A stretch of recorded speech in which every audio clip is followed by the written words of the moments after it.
Bonsoir à tous, ravi de vous retrouver sur ce plateau avec ce très joli sapin de Noël pour ce Sport 8, 13 minutes consacrées au sport sur 8 Mont-Blanc. Au programme ce soir, ce n'est pas forcément de saison, mais nous allons parler athlétisme avec mon invité. Je reçois Philippe Perrinet. Philippe Perrinet, bonjour. Bonjour. Vous êtes le directeur de la station de Tignes, directeur de Tignes Développement. On va revenir avec vous sur un événement assez peu commun de l'athlétisme en indoor. Mais avant, on débute avec le très joli week-end de ski pour les équipes de France. Et une nouvelle fois, on peut dire que les Bleus ont brillé, que ce soit un petit peu partout sur le globe. On commence avec le géant Val d'Isère. Les cadors étaient attendus sur la face de Bellevarde et Alexis Pinturo a une nouvelle fois répondu aux attentes avec une 17e victoire en Coupe du Monde pour le skieur de Courchevel qui s'impose devant l'Autrichien Marcel Hirscher, son meilleur ennemi. Mathieu Fèvre qui avait remporté le week-end dernier le géant termine lui 9e. Alexis Pinturo aurait eu moins de réussite ce dimanche lors du slalom remporté par Henrik Kristoffersen. Chez les dames, là aussi c'est une Française qui brille. Je parle de Tessa Worley qui s'est imposée du côté de Sestriere en Italie. Après Killington il y a 2 semaines, la bornandine remporte le géant donc de Sestriere. Une 10e victoire en Coupe du Monde qui vient souligner le retour au premier plan de la championne du monde 2013. Et puis en biathlon, vous en avez désormais l'habitude. On va parler de biathlon avec Martin Fourcade qui a une nouvelle fois remporté la compétition. C'était du côté de Poliuca en Slovénie. C'est un début de saison assez parfait pour le biathlète. 4 victoires en 5 courses. C'est même un hat-trick pour Fourcade puisqu'il remporte également le sprint et la poursuite et le relais avec l'équipe de France. Donc voilà, carton plein pour Martin Fourcade qui s'impose et qui réussit un superbe début de saison. À noter la très jolie 2e place chez les femmes de Justine Breza. Et enfin, on termine avec le ski cross puisque là aussi, les tricolores ont fait fort. Pour l'ouverture de la saison, c'était du côté de Val Thorens. Jean-Frédéric Chapuis s'impose chez lui lors de cette manche d'ouverture. 11e victoire en Coupe du Monde pour le skieur, champion olympique à Sochi. C'est même un doublé français puisque Sylvain Miaillé termine lui 2e. Je vous propose d'écouter Jean-Frédéric Chapuis, vainqueur donc à Val Thorens après sa victoire. Je suis très content avec ma course aujourd'hui. C'était le plus beau cadeau que je pouvais faire à tous les bénévoles, à tous ceux qui ont œuvré pour que cette course se fasse. Il y avait beaucoup de pression à gérer, c'est pas toujours facile. Aujourd'hui, j'ai réussi à la canaliser et qu'elle devienne une force, donc je suis vraiment content d'avoir réussi ici à la maison. Et voilà pour le ski, que de très bonnes nouvelles pour cette équipe de France qui triomphe pour l'instant. On espère que ça va durer le plus longtemps possible.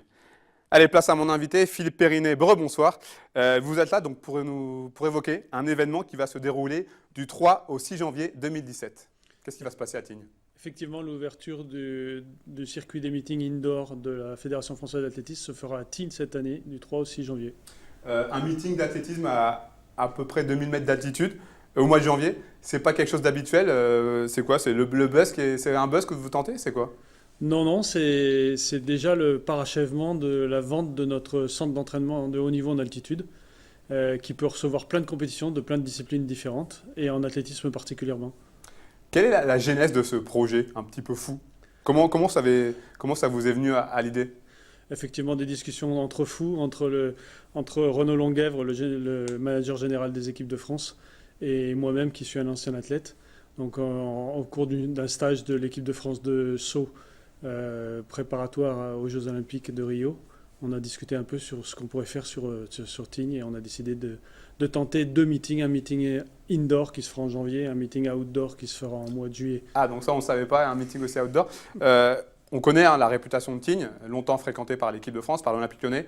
C'est le genre d'opération qui vous conforte dans le fait que Tignes est une station sportive et faite pour le sport de haut niveau? Oui, alors en l'occurrence là, ça sera pour le sport de haut niveau, mais ça va nous servir de flambeau pour dire aussi venez chez nous, on peut faire du sport à tout niveau, et c'est vraiment la genèse de Tignes aussi, effectivement.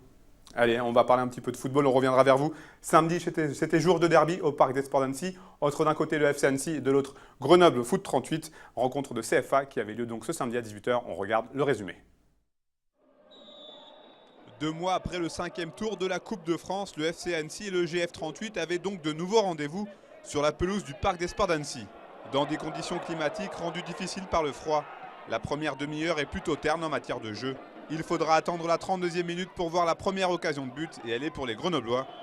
Maxime Spano est à la réception d'un bon centre, mais Julien Pérez, le gardien annécien, réalise une parade réflexe sur sa ligne. 6 minutes plus tard, situation quasi identique, mais dans l'autre surface de réparation. Et cette fois, c'est Brice Maubleu qui s'interpose brillamment sur cette tête de Yanis Medirech. Le tournant de la rencontre intervient juste avant la mi-temps. Sur un renvoi au 6 mètres, la défense annécienne se met toute seule en danger. Après un premier arrêt de Julien Pérez, le ballon revient sur Edwin Mahanan. L'enchaînement du buteur grenoblois est parfait et Grenoble mène 1-0 à la pause. Au retour des vestiaires, le 11 du Fessé semble animé de bien meilleures intentions. À l'heure de jeu, Nassim Akrour se signale par cette reprise de volée, captée par Maubleu. En difficulté dans le jeu, Léo Savoyard se montre menaçant sur coup de pied arrêté. Mais Mathieu Guillot tombe sur un Brice Maubleu concentré à la 70e minute. Même action et même issue 10 minutes plus tard, on retrouve Guillot à la frappe et Maubleu à l'arrêt. Score final 1-0 pour le GF38 qui s'impose donc dans cet Alpico. Pour mon président déjà c'est important. Moi aussi les derbies ça me tient à cœur. On sait qu'il faut mettre d'autres ingrédients que de la qualité technique et du football. Chose qu'on a fait. En plus ça me fait plaisir parce que nos supporters sont encore venus en masse. Donc c'est une bonne soirée pour nous. De gagner ici c'est pas anodin, c'est bien. On a fait des choses positives. Maintenant c'est un peu au forceps quand même sur la fin. Deuxième revers de suite en championnat sur ce score pour le FC Annecy, qui samedi n'a jamais pu trouver de solution offensive. Le problème c'est qu'on n'a pas su animer le match comme il fallait sur la première mi-temps à 0-0. On n'a pas été dangereux. Et puis après il y a eu ce but. Et après le match a pris une autre tournure qui est compliquée parce qu'en face il y a quand même des joueurs de qualité. Samedi prochain, le Fessé se déplace en Auvergne à Yzeure pour repartir de l'avant. Et puisque l'on parle du Parc des Sports d'Annecy, vous le savez sans doute, le TGFC s'est définitivement terminé. Le tribunal de commerce de Thonon-les-Bains a donc annoncé la liquidation judiciaire du club au Savoyard mardi dernier. Élément accablant, cette décision est justifiée par un passif de près de 17 millions d'euros après 4 années en Ligue 1, une finale de Coupe de France en mai 2013, 8 Mont-Blanc y étaient, et 2 relégations de suite en Ligue 2 et en National. Évian-Thonon-Gaillard est donc rayé de la carte football. Une bien triste nouvelle et un sentiment énorme de gâchis. Philippe, je me retourne vers vous. On revient à notre Open d'athlétisme. C'est un format un petit peu différent des compétitions habituelles. Oui, avec Renaud Longuevre, on a souhaité faire quelque chose qui soit un peu différent de ce qui se faisait d'habitude. Donc en fait, il y aura d'abord une journée consacrée sur en longueur au triple saut, avec une particularité, c'est qu'on fera des mixtes. Un sauteur en longueur, un triple sauteur feront une équipe et le classement se fera par addition des performances. Ça, c'est la première journée. La deuxième et troisième journée sera l'Open de sprint. La première journée sera un vrai Open, c'est-à-dire que tous les gens qui voudront venir faire un 60 mètres viendront faire un 60 mètres. La deuxième journée, on aura gardé les 3 meilleurs de la première journée et on a 9 invités d'élite, dont Christophe Lemaître, puisqu'il a décidé d'en faire son meeting de rentrée. Et là, les classements se feront jusqu'à la finale par duel. Donc c'est vraiment particulier, ça n'a existé qu'aux États-Unis jusqu'à présent. Alors on rappelle les disciplines, donc soit en longueur, soit la perche et sprint. Soit en longueur, triple saut. Triple saut. Sprint. Et la dernière journée, ça sera l'Open de perche, avec la rentrée pour cette saison 2017 de Renaud Lavillenie. Le but, c'est quoi? C'est d'arriver à pérenniser ce rendez-vous ou est-ce qu'il s'agit d'un coup d'essai là? C'est la première fois, donc c'est forcément un essai, mais non, l'idée c'est vraiment que ça devienne un rendez-vous pérenne. Ça doit devenir un rendez-vous pérenne. Et c'est pour ça que c'est déjà versé au Perche Elite Tour et à l'Elite Tour pour le reste des disciplines. Alors vous venez de l'évoquer, 2 grosses têtes d'affiche, Christophe Lemaître, Renaud Lavillenie. Vous avez réussi à attirer du beau monde, ça doit jouer aussi pour vous, le fait d'attirer des oui, bien sûr, de haut niveau. Bien sûr, sachant que l'idée c'est aussi de leur montrer la station et de leur montrer nos installations. Et quand on parle de tête d'affiche, il y en aura certainement d'autres, mais comme elles ne sont pas encore sûres, on en parlera quand ils seront là. Est-ce que l'autre objectif de cette manifestation, c'est aussi de développer peut-être l'athlétisme en altitude ?